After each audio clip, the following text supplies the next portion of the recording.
Certain things change from the Trayodashi of Kartika Masa. Traditionally, they created a science as to how one should behave. So, the significance of the festival has largely been ignored. It is time to bring this back so that you don't sink down. Do not become susceptible to various negative forces which are always working upon us.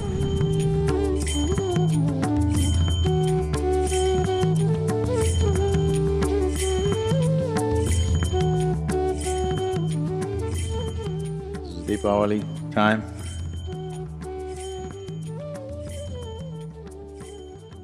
What is the significance of this? This is a festival which always comes in the month of Kartika as per the lunar cycles, on the 13th day, which is called as Trayodashi. The 13th day of the Kartika month is the festival.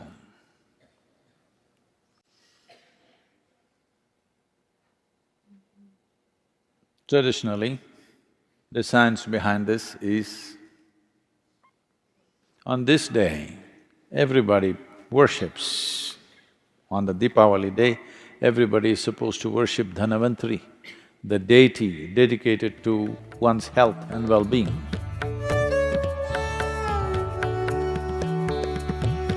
Today the word Dhanavantari has almost become synonymous with a doctor. Dhanavantari or the deity Dhanavantari is supposed to be the source of Ayurveda, the science of long and healthy lives. Well, lot of North Indian people, lot of North Indian people.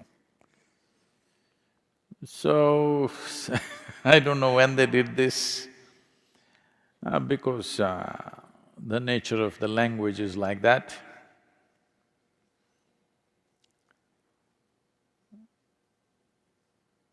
In northern India, most people speak Hindi language and the last syllable, they'll cut it off. If you say Dhyana Lingam, they'll say Dhyana Ling. If you say Shiva, they'll say Shiv. If you say Rama, they'll say Ram. The language has the habit of cutting off the last syllable always, almost everything. Krishna, Krishna.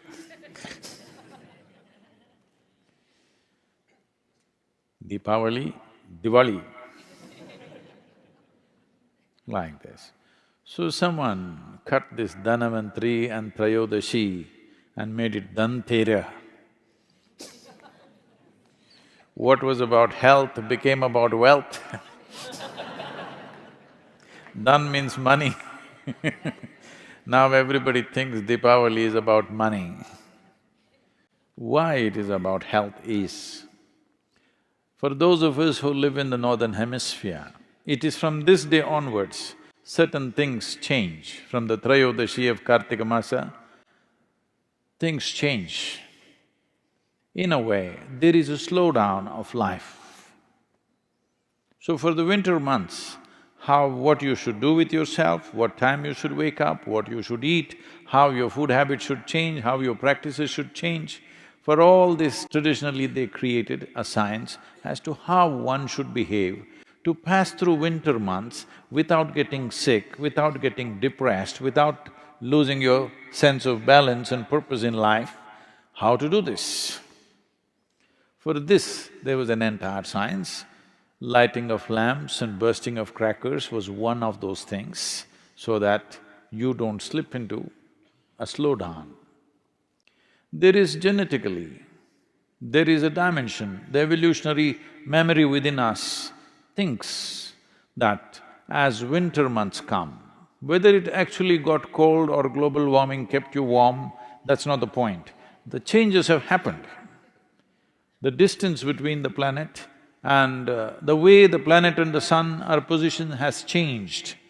Because of that, slowdown of life happens. If you were a bear, I believe you were some time ago. You would be hibernating. So there is a tendency for the body to hibernate. If you do not know this, the seed doesn't sprout. Nobody plants a seed from this season to 14th of January in India because the seed will not sprout fully or will not sprout at the same speed as it would in other seasons. Everything, life slows down in the northern hemisphere. Because life is slowing down, we are preparing to do more energetic things around us so that we don't really slow down and become a part of that. In a way, we are trying to assert our evolution. Yes, if we were some other creature, we would go and curl up somewhere. But now we have become human, we have transcended our biology. Am I assuming too many things?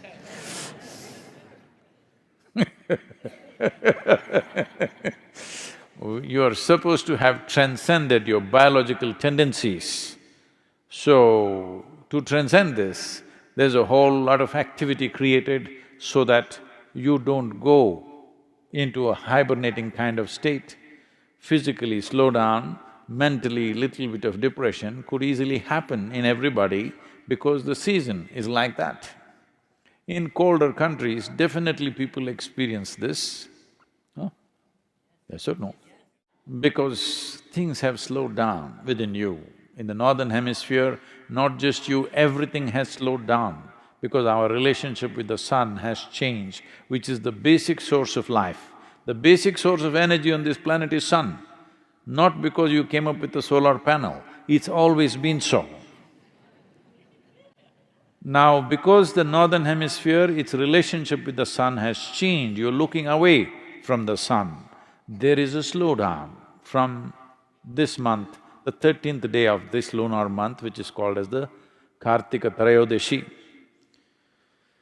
So to make up for this, in India there are various things done. From this month onwards, normally, traditionally, the roles of males and females are interchanged at this time. For example, it is a part of daily activity for a woman, not anymore, in rural India still, that first thing in the morning, she cleans the front of her house and draws some geometrical figures. These geometries, today she knows only one design, unfortunately.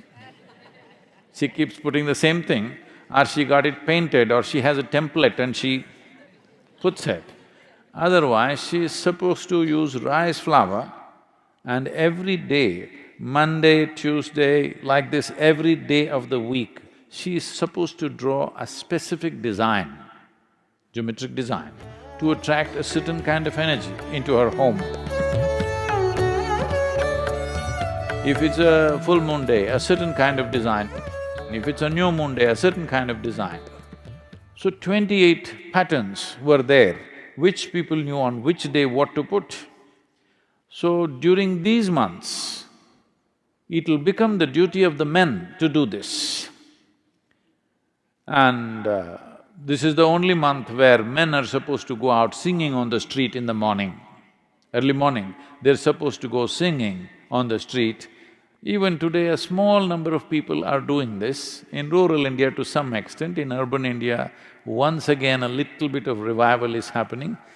Today we have become very large cities, otherwise if you lived in a village, everybody who lives there needs this beat of drum and music to reverberate in their system so that they don't hibernate, so that their systems don't slow down. So Deepawali is about that. If you cannot see the light, that's why the crackers, so that you anyway wake up.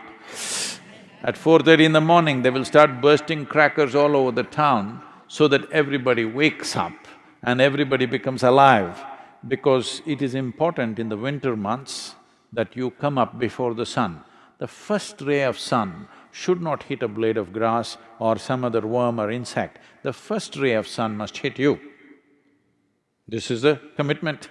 That is why before sunrise, everybody is out to receive the first rays of sun upon themselves, not upon the ground. So, the significance of the festival has largely been ignored, but still people are singing a bit and bursting crackers a bit. It is time to bring this back, especially in colder weathers. This would be wonderful if some of these things are revived, because Diwali is not a religious festival, it's got something to do with our geographical location on this planet. Because we are in the northern hemisphere, these changes are happening to us, to our bodies, to the plants, to the animals, everything it's happening. You see, everything slows down. But if you slow down within yourself, mentally if you slow down, you will become little dim. Physically if you slow down, you will become susceptible to various other ailments which you may not be susceptible if your body is vibrant and alive.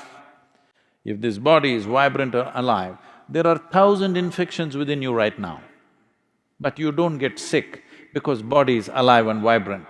If little slowdown happens, all these little things become major problems within you.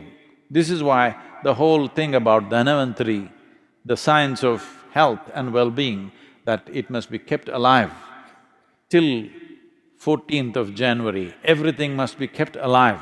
You need music, you need more light, you need lamplight, you need all kinds of things to keep the atmosphere alive for yourself so that you don't sink down and do not become susceptible to various negative forces which are always working upon us. It is just that some are sailing above it, some are sinking into it. So this is the significance of Deepawali. It is Dhanavantari's Trayodashi.